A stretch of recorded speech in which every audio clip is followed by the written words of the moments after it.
ಸನ್ಮಾನ್ಯ ಅಧ್ಯಕ್ಷರೇ, ಅಜಿತ್ ಪವಾರ್ ಅವರು ಬಹಳಷ್ಟು ರಾಜಕೀಯ ಮುತ್ಸದ್ದಿ ಅಂತ ಹೇಳಲಿಕ್ಕೆ ಬಯಸ್ತೇನೆ.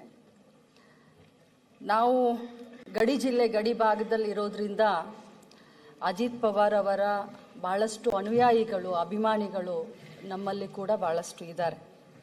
ಈಗ ತಾನೇ ಹಿರಿಯರೆಲ್ಲ ಮಾತನಾಡಿದ ಹಾಗೆ ಅವರು ಬಹಳಷ್ಟು ವರ್ಷ ಬಹಳಷ್ಟು ಪೆರಡು ನೀರಾವರಿ ಮಂತ್ರಿಯಾಗಿ, ಗ್ರಾಮೀಣಾಭಿವೃದ್ಧಿ ಮಂತ್ರಿಯಾಗಿ, ಇಂಡಸ್ಟ್ರಿಯಲ್ ಮಂತ್ರಿಯಾಗಿ ಮಹಾರಾಷ್ಟ್ರ ಬೆಳಿಲಿಕ್ಕೆ ಅವ್ರದೇ ಆದಂಥ ಕೊಡುಗೆಯನ್ನು ಅವರು ಕೊಟ್ಟಿದ್ದರು. ಅದರಲ್ಲೂ ಕೂಡ ಅವರು ಭಾಳಷ್ಟು ಧೈರ್ಯವಂತರಾಗಿದ್ದರು. ಭಾಳಷ್ಟು ಧೈರ್ಯವಂತದಿಂದ ಭಾಳಷ್ಟು ಡಿಸಿಷನ್ಗಳನ್ನು ಭಾಳಷ್ಟು ತಗೊಳ್ತಾ ಇದ್ರು.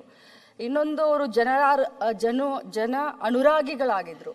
ಯಾಕಂತಂದರೆ ಬೆಳಗ್ಗೆ 6:30 ಗಂಟೆಗೆ ನಾವು ಭಾಳಷ್ಟು ಜನ ಹೇಳ್ತಾರೆ ನಮಗೆ, ಯಾಕಂದರೆ ಭಾಳಷ್ಟು ಹತ್ತಿರದ ಸಂಬಂಧಗಳು ಇರೋದ್ರಿಂದ ನನ್ನ ಕ್ಷೇತ್ರದಲ್ಲಿ ಮತ್ತು ಬಾರಾಮತಿ ಇದಕ್ಕೆ.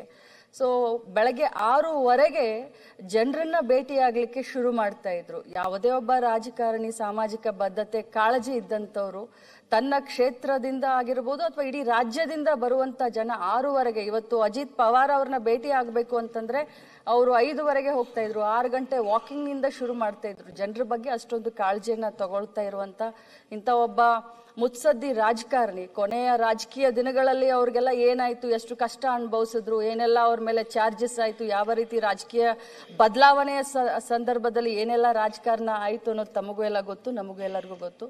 ಬಟ್ ಅವರು ಈ ರೀತಿ ಇವತ್ತು ಬೆಳಗ್ಗೆ ದುರ್ಘಟನೆಯಲ್ಲಿ ತೀರ್ಕೊಂಡಿದ್ದಾರೆ ಅಂತ ಹೇಳಿದಾಗ ನಿಜವಾಗ್ಲೂ ನನಗೆ ಆಗಲಿ ಅವರ ಅಭಿಮಾನಿಗಳಿಗೆ ನಂಬಲಿಕ್ಕೆ ಆಗಲಿಲ್ಲ. ಇಂಥ ಒಂದು ಸಂದರ್ಭದಲ್ಲಿ ದೇವರು ಅವರ ಆತ್ಮಕ್ಕೆ ಚಿರಶಾಂತಿಯನ್ನು ಕೊಡಲಿ ಮತ್ತು ಅವರೆಲ್ಲ ಬಹಳಷ್ಟು ಲಕ್ಷಾಂತರ ಕೋಟಿಗಟ್ಟಲೆ ಅಭಿಮಾನಿಗಳಿಗೆ ಈ ಒಂದು ದುಃಖವನ್ನು ಭರಿಸುವಂಥ ಶಕ್ತಿ ಕೊಡಲಿ ಅಂತ ತಮ್ಮ ಮೂಲಕ ಕೇಳ್ತೀನಿ. ಲಕ್ಷ್ಮಣ್ ಸರ್.